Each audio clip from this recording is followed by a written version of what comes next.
எப்படி 6 மணி ஆச்சுன்னு தெரிலங்க. நானும் 6 மணி ஆனதும் ஒரு டீயை குடிச்சிட்டு ஒர்க்கில் உட்காந்துட்டேங்க. லாகின் பண்ணவும் ஸ்டார்ட் பண்ணிட்டேன். அப்புறம் ஒர்க் பண்ணிகிட்டே இருக்கும்போது எப்போ 9 மணி ஆச்சுன்னு தெரிலங்க. நமக்கு 9 மணி ஆனாலே வயிறு கப்பா கப்பான்னு பசி எடுக்க ஆரம்பிச்சிடும். எஸ், வாங்க போய் சாப்பிட்டு வரணும். பார்த்திங்கன்னா எங்கள் அம்மா தோசை ஊற்றி கொடுத்தாங்க. இதில் பார்த்திங்கன்னா கேரட் பொரியல் இருக்கிறதுக்கு கேரட் பொரியல் ஆக்சுவலாக காலை மீது போனது.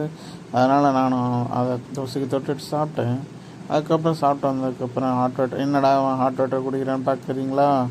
ஹாட் வாட்டர் தாங்க நான் குடிப்பேன், இல்லைன்னா எனக்கு கோல்ட் வாட்டர் ஒத்துக்காது. எஸ், இப்படி அதே மாதிரி டைம் போச்சுன்னு தெரில.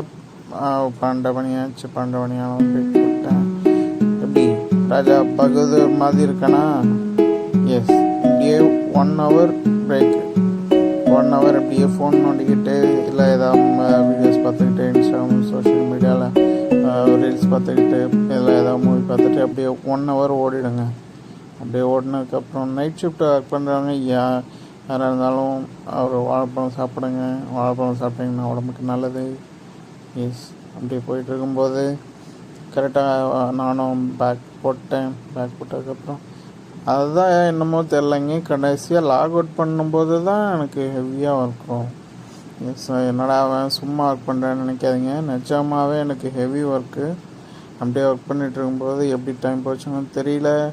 கடைசியாக எல்லாத்தையும் வேலையும் முடிச்சுட்டு கடைசியாக நானும் லாக் அவுட் பண்ணிவிட்டு சிஸ்டம்லாம் எல்லாத்தையும் க்ளோஸ் பண்ணிவிட்டு கடைசியாக நானும் லாக் அவுட் பண்ணிவிட்டு தூங்க போயிட்டேங்க. இந்த வீடியோ பிடிச்சிருந்தா லைக் பண்ணுங்கள், சப்ஸ்கிரைப் பண்ணுங்கள், ஃபாலோ பண்ணுங்கள்.